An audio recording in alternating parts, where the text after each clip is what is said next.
Ce soir, vous allez probablement ouvrir Netflix. Demain, vous payerez votre café avec votre carte bancaire en sans contact. Et dans 2 heures, vous demanderez à une IA de résumer un document pour vous. Tout est fluide, tout est rapide, tout est libre. Du moins, en apparence.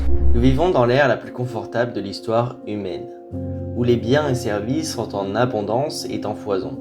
Mais dans cette société de la surconsommation, ce confort a un prix invisible. Un prix que vous payez chaque jour, sans vous en rendre compte. Ce prix, c'est votre souveraineté. Vous êtes dans une époque où vous payez pour avoir l'illusion de posséder. Laissez-moi vous prouver que, techniquement, vous ne possédez absolument rien.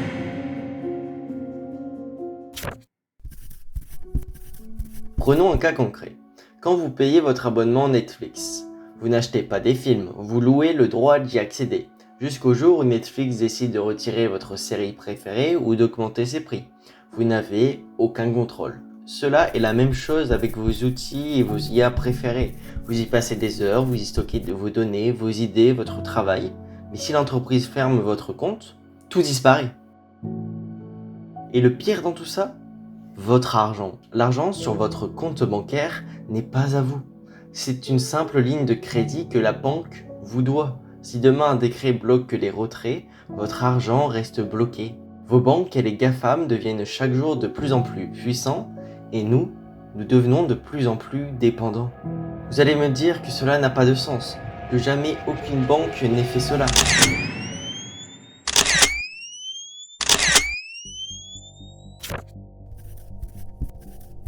En réalité, ce monde où l'on ne possède plus rien n'est pas un accident. C'est un projet assumé, c'est la fameuse formule du Forum économique mondial de Davos. You will own nothing and you will be happy. Alors pourquoi personne ne dit rien ? Parce que l'humain d'aujourd'hui est anesthésié par le confort. Et cela n'est pas notre faute, car ils utilisent notre propre psychologie contre nous. Et notre cerveau, qui n'est pas du tout programmé pour la vie moderne, mais pour une vie de survie, est complètement dépassé. Tant que le service fonctionne, tant qu'on n'est pas directement pénalisé, on accepte de céder un petit morceau de notre liberté. C'est le philosophe et homme d'État Benjamin Franklin qui disait qu'un peuple prêt à sacrifier un peu de liberté pour un peu de sécurité finit par perdre les deux. Et en 2026, nous n'avons pas sacrifié notre liberté pour de la sécurité, mais nous l'avons troqué contre du confort. Et le résultat est le même, une perte de souveraineté silencieuse.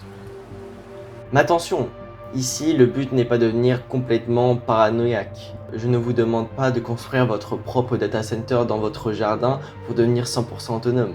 C'est impossible et inutile. Le but ici, c'est simplement d'en prendre conscience. Commencez par de petites actions.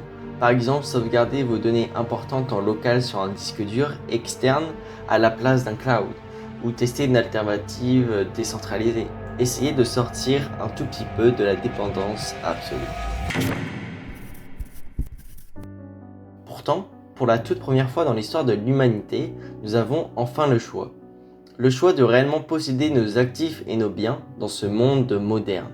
Sans intermédiaire, sans demander la permission, et cette révolution s'appelle Bitcoin. Mais attention, si vous possédez du Bitcoin sur un exchange centralisé comme OKX ou Coinbase, je suis désolé de vous le dire, mais cela ne sert à rien. Vous passez totalement à côté du sujet. Vous l'utilisez comme un énième actif financier très risqué et à la mode. Vous ne voyez pas encore la subtile beauté et la philosophie de ce système. La vraie magie opère lorsque vous reprenez le contrôle. Si vous configurez un cold wallet comme une clé Ledger, un tangent ou même un portefeuille MetaMask pour interagir avec la DeFi, là, vous respectez et vous comprenez enfin la philosophie originelle.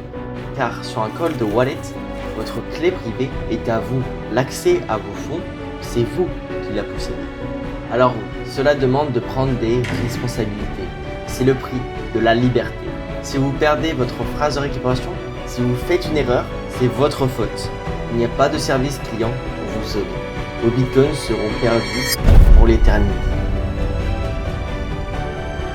Au départ, ces responsabilités peuvent sembler lourdes, mais en échange, vous obtenez une liberté incroyable, une aisance, une fluidité absolue.